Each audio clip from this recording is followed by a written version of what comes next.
Hello, welcome. Today is day number 3 for the Daily Creative Challenge, where you get to design a new screen or a series of screen every single weekday. And hello in the chat. Welcome to everyone who's here. Hello, Sam and Chris. How y'all doing? How's the last few days been for you guys? Is this your first day trying it, or have you been doing the last few days? I've already seen some really cool designs from yesterday that I'm excited to share with you guys today. I'm Elizé, I'm your host. I'm an Adobe XD Enterprise instructor, and I create fun and educational content on Instagram, TikTok, YouTube, all the things. You can find me at Elizé_UX to stay connected. All right, hi Unicorn and Carmel and Frank and Anne and Adnan. Good to see you guys. How was the last few days been for you? Let me know. All right, so let's take a look at my screen real quick. Here we have the Daily Creative Challenge landing page where you're able to enroll into this challenge. The big blue button is where you're able to enroll. This is gonna go from November 8th to December 10th. So we are on day number 3. We are gonna be live every day for the next 2 weeks. And then the following 2 weeks, they're gonna be the replay. So you have 4 weeks to complete your challenges, a full month to enjoy playing around with your designs. And so I hope you guys take advantage of this time. How does this work? Well, every day you're gonna receive a challenge. Today we have challenge number 2, the sign up screen. And after that, you can join the community chat right here. It's the Discord chat, and this is where you're gonna be able to upload your designs to get feedback. So right into this challenge, the challenge channel right here in Discord is where you can upload your designs. So see, we have some beautiful designs here from Yuyame. Woohoo, yes. And we have some Annie Ann, beautiful designs. This is where you can upload images or a link or a video to your designs, and you're gonna get feedback from mentors and from other people in the community, and you can give feedback as well. You're gonna watch the daily live show every day, right? Get some more tidbits from me and some tips and tricks. And right below here is where you're able to download Adobe XD, and you can also join Discord right here. All right, let's take a look at some of the designs people have shared on Behance. So here we have one from Tamer, Adele, and we can launch the prototype right here. Oh, cool. So yesterday, if you missed it, we were working on video, the video feature in Adobe XD, and we're creating a music video app. Oh, here we go. We see that Madonna video. Lovely. This looks really great. Great use of the video and great choice. I loved this music video. I love Frozen. I'm not gonna lie. So there's also, let's take a look at this design here from Anna. This beautiful home screen here. Let's play the video. Oh, we have a nice transition. I feel so relaxed. I also like that this is a lighter UI. She's using a lot of white versus some of the other ones are a little darker. This is really nice spin on this exercise. Let's take another look here at Ilham. Oh, wow. These are super beautiful. We have some images that they've shared, as well as a prototype that you can launch. There's the video. This looks great. And also it's so readable, which is really wonderful as well. So great accessibility. Hello, Adongo. I'm doing well. How are you guys doing? It's a Wednesday, so it's, halfway through the week, feeling good, feeling also almost ready for the weekend. All right, so those are such great designs, and I hope that you guys will upload yours in Behance as well so we can take a look at yours. If you want to, all you need to do is when you share your work up here in the upper right-hand side, you can share a project. Once you've uploaded images, videos, whatever you want, in the settings area over here on the right-hand side, under project tags, you will put an XD Creative Challenge. This allows me and others to view your work and to find it. All right, let's get into the design challenge today. Now, day number 3, we are talking neumorphism. Yes, it is hard to say, guys. You try it at home right now. Neumorphism, spelled like this. It's taken me a while to feel comfortable saying it. And this is a trend that I think I've been reading about is going to really become more popular in 2022.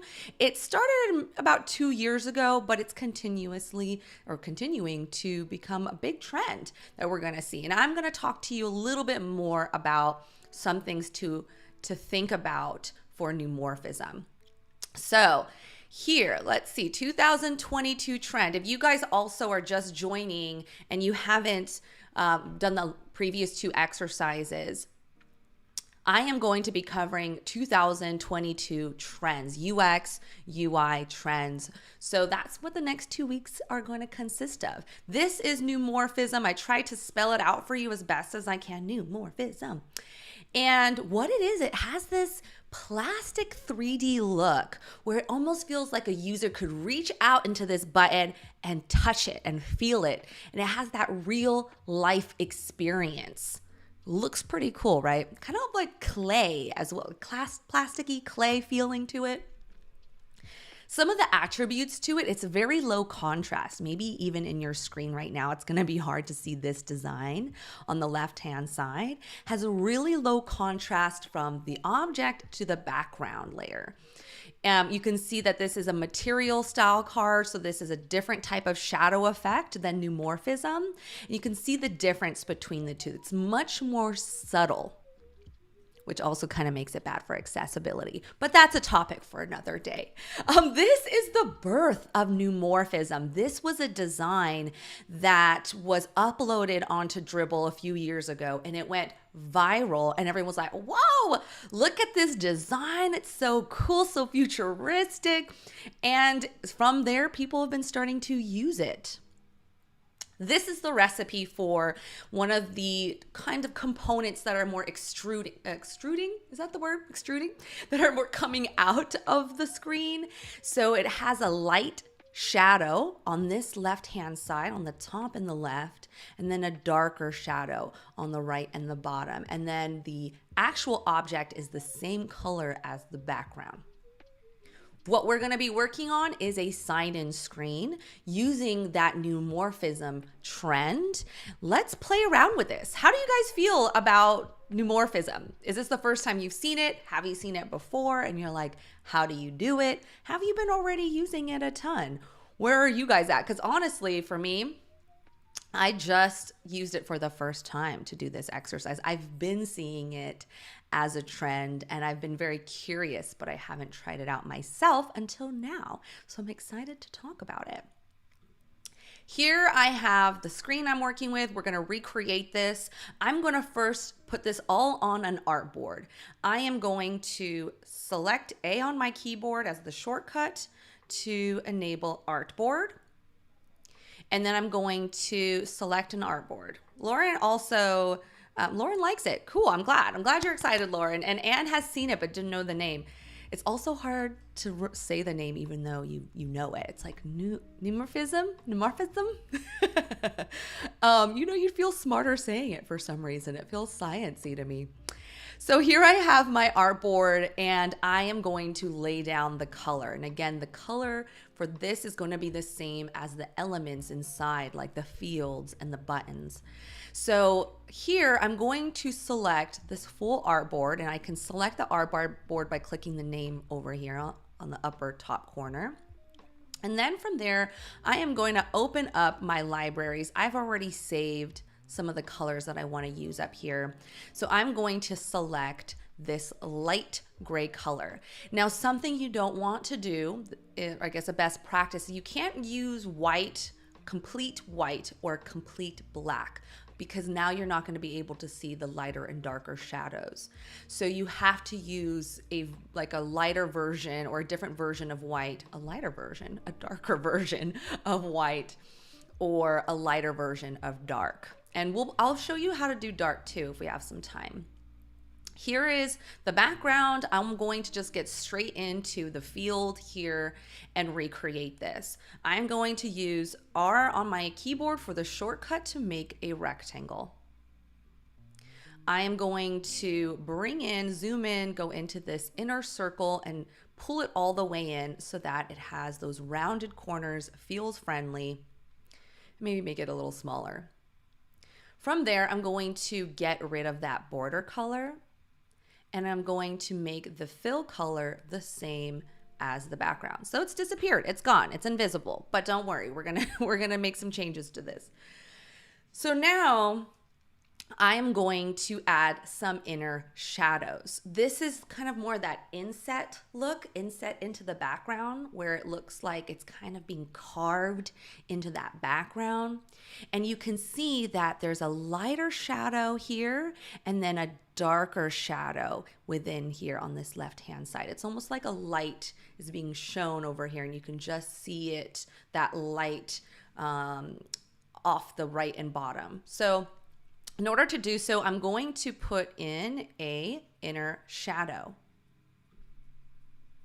Whoa, inner shadow. From here, I am going to put in 5x, 5y, and I can leave the blur like a 6 or 5. And from here, I am going to make it white. No.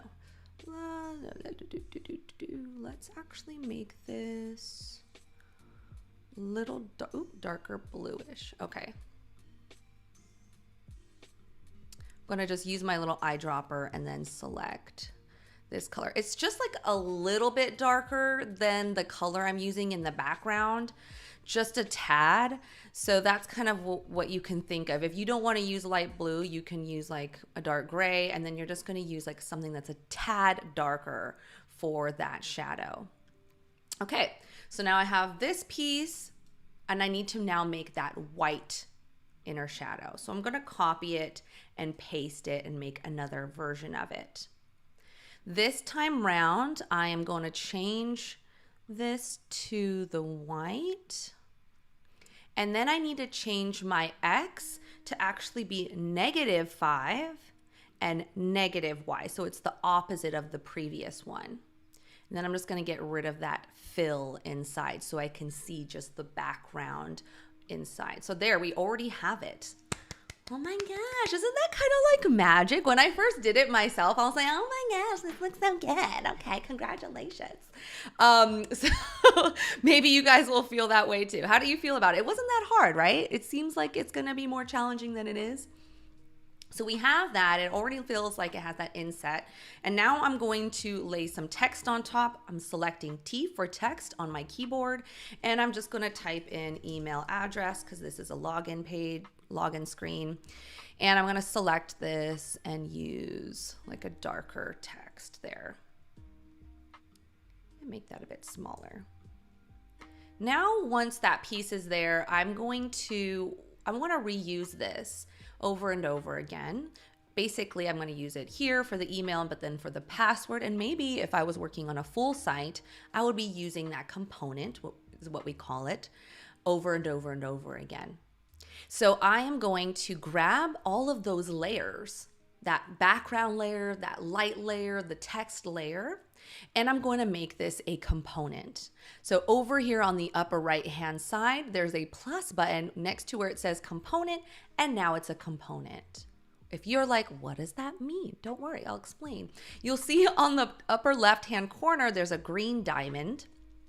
And if I make a copy of it, there's a white diamond. What this means is, like, if I decide I wanted to change this color from that main component, the original component I created, into, let's say, a red, crazy red color or pink, it's going to make that change across all those copies, or what we call instances of that component.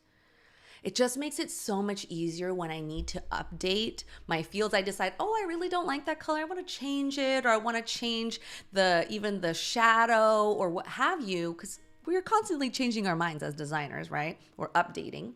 It's going to make that change across all those components. But if I wanted to change just the instance of that component, I can do that and it's not going to affect the other ones, any of the other ones. So again, the main component, the one with the big green diamond, that's the one that's going to make the changes to all the others. But if you want to make changes to the copy of it, you totally can, and you can make adjustments and changes to those components, okay? Where those live is over on the left-hand side where my libraries is. You'll also find your components down here, and you can double click into them to label them if you want. Field new neumorphism. Okay, so I have that component. I'm going to make a replica of that component, and in this one I'm changing it so it says password. Great. You guys ready to move on to extruding from the background, or extruded from the background, which feels like this button that you just want to press on. You click, you feel it, you want to do it. That's what I feel when I see it. Let's make it happen. It's going to be so simple. Here, I'm going to just make another copy of this, but I don't want it to be a component. So I'm just going to right click and I'm going to ungroup this component so it's no longer associated with these. This is what I'm going to use as a starting point to create this sign in button. From here, what I'm going to do is I'm going to just set that guy in the middle, and over here where it has the white over here on the right hand side, the right inner shadow, instead what I'm going to do is select drop shadow. Oh wow, so cool. No. I don't want an inner shadow, I just want the drop shadow. From here I am going to put in this is the gray, light blue. I'm gonna make this that same color there for the drop shadow, and I'm gonna put in 5, 5, and 5. Cool. Then from there, I'm going to go into the other rectangle. So there was the two rectangles. Oh. We have on the left hand side, there's two rectangles still again. One's going to be the lighter and one's going to be the darker. And I'm just going to place in that fill inside so that you can see now that drop shadow, that darker drop shadow that's there. So now all we need to do is make that lighter shadow, the lighter white shadow on top. So instead of the here we go. I'm going to now make the other one a white drop shadow, and instead of making it 5, I'm doing -5, -5. So it's basically the opposite.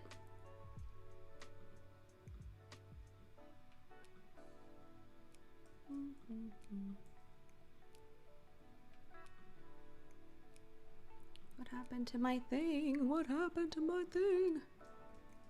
Oh, here we go. Sorry guys, I'm also playing around with still getting used to it myself. Okay, this one doesn't have an inner shadow, it has a drop shadow. 5, 5, and this has a fill.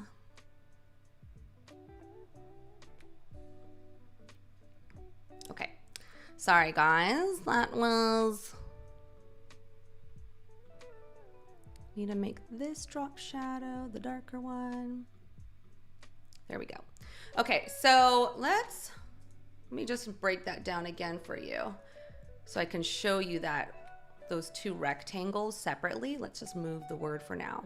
There's two things happening. There is the first rectangle that has the drop shadow with -5 and -5 with a white shadow. Then I have right underneath that another drop shadow, 5, 5, so not negative, it's the opposite of it. 5 and 5 instead of -5, and that has a little bit of the darker blue. And then I just needed to make sure that that white is laid out on top of it, and then it has that look. You can also play around with this where you can make the drop shadow maybe even like a little bit more noticeable. Like, you have fun with it yourself and see what feels right. Because those numbers that I put there, 5, 5, or -5, that's just like a baseline for you. But feel free to like play around with that, and you can make it look even more pronounced or less pronounced. The whole idea of neumorphism is that it's a bit more subtle. So you don't want to do anything too intensive, but it's kind of fun to play around with and see what works for you. Okay. So now I have this button, sign in, and this is also going to be a component. And then after that, I can start to add my images in. I can bring in a rectangle shape, R for rectangle. Then I can throw in an image in there. And I actually grabbed from